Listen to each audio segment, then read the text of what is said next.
This week on Jerusalem Dateline, the largest pro-Israel group celebrates a new relationship between Washington and Jerusalem. For the first time in many years, perhaps even many decades, there is no daylight between our two governments. But see how this UN body spends a lot of its time condemning the Jewish state. And take a trip on the Gospel Trail and see the places where Jesus walked. Hello and welcome to this edition of Jerusalem Dateline. I'm Chris Mitchell, coming to you this week from just across the valley of Jerusalem's old city walls.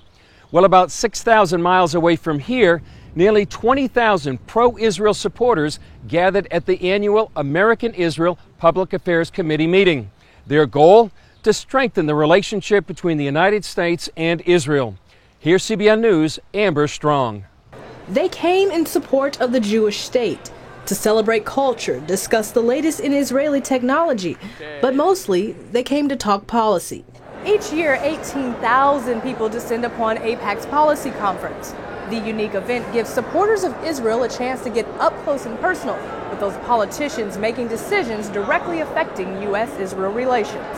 And at this year's conference, one message seemed to resonate: rebuilding that relationship with Israel. For the first time in many years, perhaps even many decades, there is no daylight between our two governments. Last year, a then-candidate Trump impressed the crowds with a scathing assessment of President Obama's relationship with Israel. He may be the worst thing to ever happen to Israel, believe me. Believe me. And while the crowds responded with enthusiasm, AIPAC President Lillian Pincus was quick to remind attendees and the media of the importance of a bipartisan conference. This year, all eyes were on Vice President Mike Pence. It is great to be back to AIPAC for the first time in a long time. America has a president who will stand with our allies and stand up to our enemies. The United States will no longer allow the United Nations to be used as a forum for invective against Israel or the West. Beyond strengthening that bond between the U.S. and Israel, another topic loomed at the conference: Iran. Both our governments recognize that foremost among those challenges remains Iran. We both recognize that the nuclear deal does not block Iran's path to a bomb. Naftali Bennett, Israel's Minister of Education, told CBN News the time to act is now. We've got an Iran who has a goal to create a global hegemony over the entire region. We cannot allow Iran to threaten the free world with Iranian nuclear bombs. We have to stop that. Now, today they do not have those nuclear weapons, but they're on a path to reaching them. He says it's a challenge that the two allies can meet. We have to stop that path, and there's a few ways we can do it, and we're working on it together with the United States. Former UK Prime Minister Tony Blair agrees that it's time for the West to push back against Iran. Be firm, stand up. And make sure that, look, it's a very simple thing. If you had a benign regime in Iran, all of the problems of the Middle East would be easier to resolve. The U.S. Senate confirmed David Friedman as the new U.S. ambassador to Israel. Israeli Prime Minister Benjamin Netanyahu sent a video congratulating Friedman. It's one more sign of the growing cooperation between the United States and Israel. Here's what Netanyahu had to say about the prospects for peace. Israel is committed to working with President Trump to advance peace with the Palestinians and with all our neighbors. I believe that the common dangers faced by Israel and many of our Arab neighbors now offer a rare opportunity to build bridges towards a better future, a future more prosperous, more secure, more peaceful. The Israeli-Palestinian conflict is likely to consume a lot of time of Netanyahu and the new U.S. ambassador. But one sticking point is the continued Palestinian terrorism inside Israel. But what's to blame? Some Palestinians blame it on their anger over the contention they're living under Israeli occupation. But in this exclusive report, some Palestinians blame it on hopelessness and despair. Corruption in the Palestinian Authority could be driving young Palestinians to carry out terror attacks. In general, people are not feeling safe. If anybody complains against someone who belongs to Fatah or the Palestinian Authority, or against somebody who is related to someone in the Palestinian Authority, the police reject the complaint. Ahmed is one of some 2 million Arabs living under PA control in the West Bank, also known as Judea and Samaria. We've hidden his identity for his protection. Even if somebody has been assaulted by someone who belongs to the Palestinian Authority and complains, they force him to back down, or he is threatened with death or jail. The Palestinian Authority government is in Ramallah. Since its establishment in the mid-90s, the U.S. has committed about $5 billion in assistance. That would make Palestinians among the world's largest recipients of foreign aid. Sometimes I believe that the Revolutionary Council is the council of corruption, and the Executive Committee is a committee to enforce the policy of corruption. Palestinian Prime Minister Rami Hamdallah says there's no corruption in the PA. And usually if we have any report of any corruption, these people will be brought to justice. This is our policy. But in any country, mistakes can happen. And, if anyone commits any of these issues, actually, he or she will be brought to justice. According to a survey last year, more than 95% of Palestinians see their government as corrupt. We have freedom of expression in Palestine. People can say anything. Everybody knows that once you complain, you're putting your life in danger. In the policy of the Palestinian Authority, if a person has a problem with an official, even if this official asks him for a bribe, the person has to pay, even if he has nothing. The Palestinian Authority and the security services come against him, and nobody will protect him. President Trump says he wants a peace deal between Israel and the Palestinians, but Ahmed says lack of peace isn't the problem.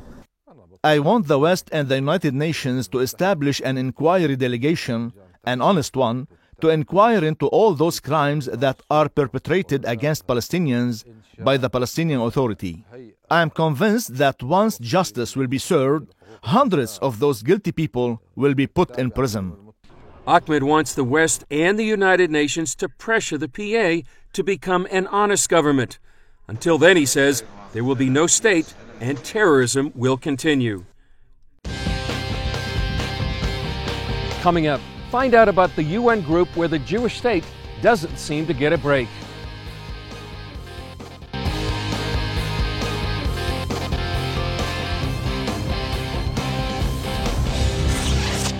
Welcome back to Jerusalem Dateline. Behind me you can see the red roofs of Yemen Moshe, one of the first neighborhoods built outside the walls of the old city of Jerusalem.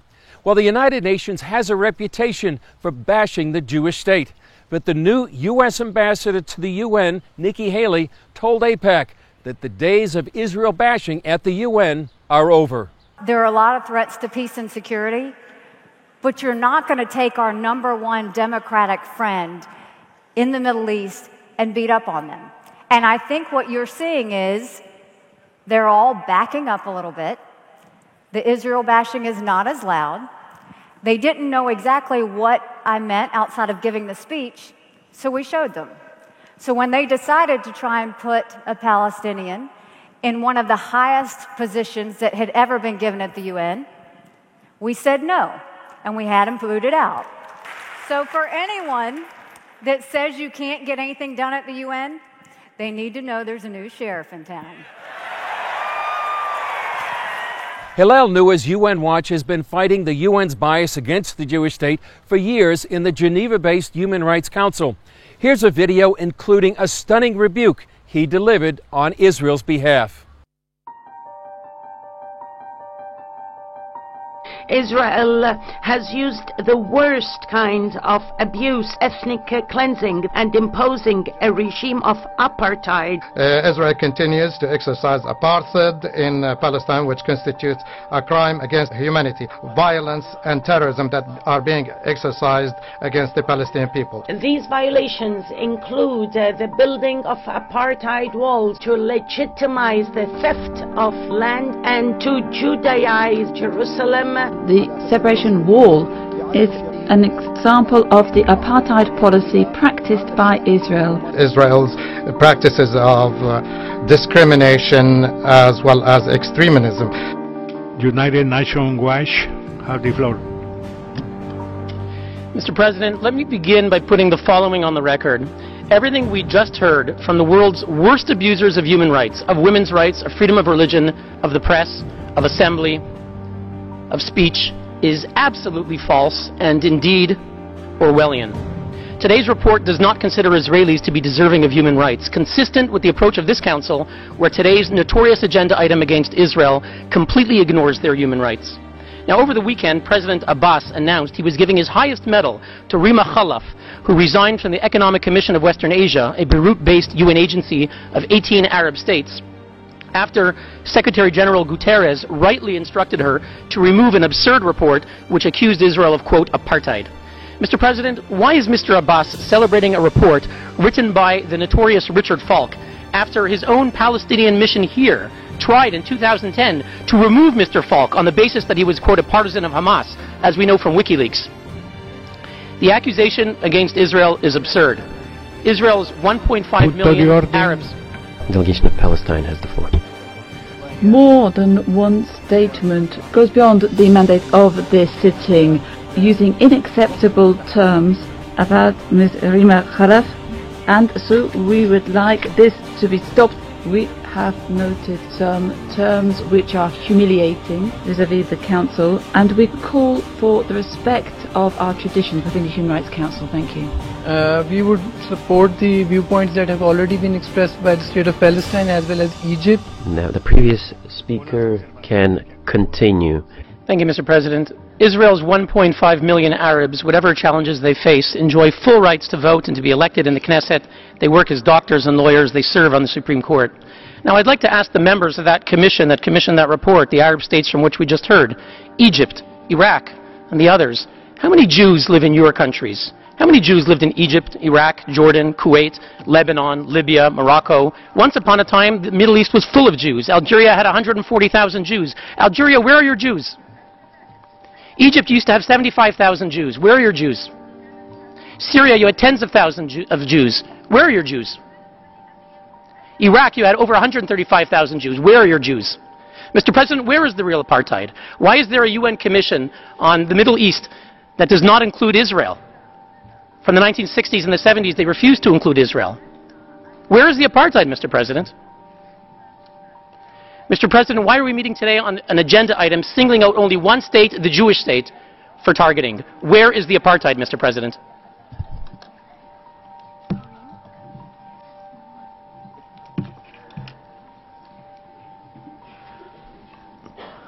Earlier, we talked with Noor in our Jerusalem studio about the battle he faces at the UN. Every time I walk into the UN Human Rights Council, which was founded by incredible idealists like Eleanor Roosevelt, was the founding chair of the UN Commission on Human Rights, the great humanitarian of her age.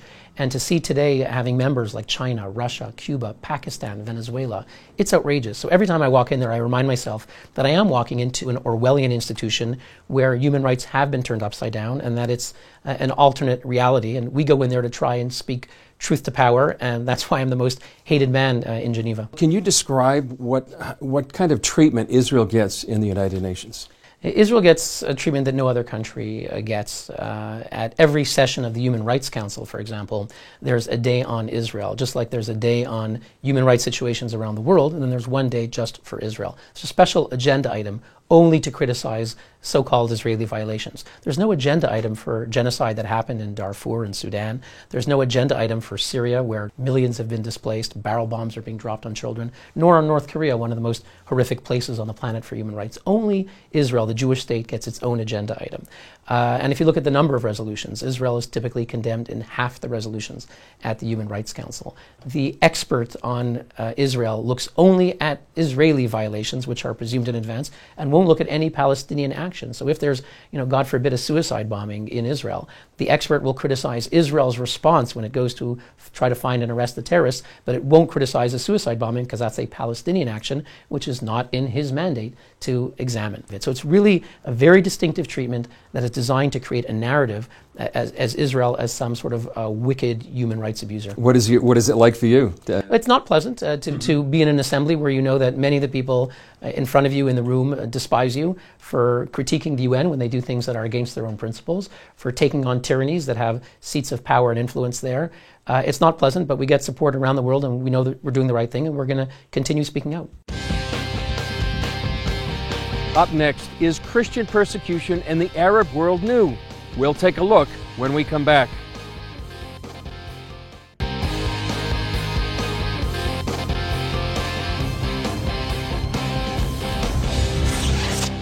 Welcome back to Jerusalem Dateline. Behind me you can see the Church of the Door Mission on Mount Zion. It's where many Christians worship here in the city of Jerusalem. And during the past few years, Muslim persecution of Christians in the Middle East has exploded. But is it anything new? CBN News correspondent Julie Stahl asked author and Palestinian affairs expert Pinchas Bari about his new book and the story it tells of Christians in the Middle East nearly 100 years ago. It's called a riding storm. Storm is the name of a horse, and it represents the spirit of freedom. It's about the Christian community in Western Galilee during the British Mandate, the struggles, the environment, and what the Christians were all about in those far days. Yeah, and that would be the Christian Arab community, right? Christian Arab community, yes, but the heroine is an American lady of Arab origin. She's not just any Arab lady, right? She has a history in this land. Yes, because she was born in America as an American girl, and she was riding horses in America, but her father did not find his place in America, and he came back with all the family back to Palestine, and here she finds herself as an American Arab lady in an Arab village, and she did not find herself there. So we're talking about something that took place, 70 years ago, 80 years ago? Yes, it was during the British rule over Palestine and the first years of the State of Israel. And now, what is the lesson for our time? We can find in the story the roots of what happened to the Christians in the Middle East, except for Israel. Israel, they are protected. She behaved as a free woman, and she was riding her horse. And the Muslims and the Arabs find it provoking to their sentiments and their values, and she was exposed to instigations from the mosque. And this is representing what will happen to the Christians in the coming years. How do you see the place of the Christians in the Muslim world? Well, it is a clash of civilizations, because the Christians are Arabs, like the Muslims, but still they are different Arabs. The place of a woman is different than the place of the woman in the Muslim society. And as much as the Muslims became less and less tolerant to everybody, towards the Jews and towards the Christians, the same. So they found themselves in the corner. They could not ally themselves with the Jews because otherwise they were massacres already long ago. So they found some refuge in Arab nationalism. But now Arab nationalism is gone, so they are lost. Nobody is there to protect them. Only in Israel they are protected. Is there anything else you'd like to add? Holiday, the hero of the story, after she was disappointed from Arabism, and what happened to her because of Arabism, she wanted to take her daughter out of Arabism. And when her daughter, Violet, found a nice Jewish boy, so the mother encouraged their love, and the mother wanted them to marry. But here again, Arab nationalism and intolerance interfered, and the daughter was smuggled outside of Israel, so she will not be slaughtered under family dignity. Wow. Yeah, that's not uncommon in the Middle East, is it? It happens. Up next, come see where Jesus walked.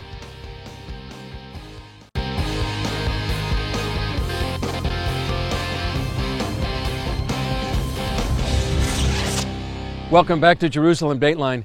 Pilgrims and tourists visiting Israel can now literally take the same path that Jesus walked. Here's CBN News correspondent Julie Stahl again, taking us on the Gospel Trail. The trek begins on the outskirts of Nazareth, here on Mount Precipice. The Gospel Trail is a trail that offers the nature and topography and botany and zoology of the time of Jesus. The emphasis on the trail is that one will see what somebody in Jesus' time or Jesus himself would have seen when he walked from Nazareth to Capernaum. Tourism Ministry official Ayal Carlin calls it much more than a footpath. The trail itself is accessible through bicycles too, or through horses. It's a low level of difficulty along most of the trail. It's just magnificent, scenery. No one knows exactly the way Jesus took, but the 40-mile trail connects places related to his life and ministry. Access points along the way allow tourists to spend a little or a long time on the trail. It's marked with this distinctive sign. This group of Latin American Christians visited the trail. It's a beautiful view. We see a wonderful sea. There's great mountains all around us. There's a great vegetation. And we're able to see the actual hill where Jesus gave the Sermon on the Mount. Oscar Merlo says it's a great opportunity for his group. We're excited to take this journey and just to stand on this hill and to know that there were villages that actually existed here.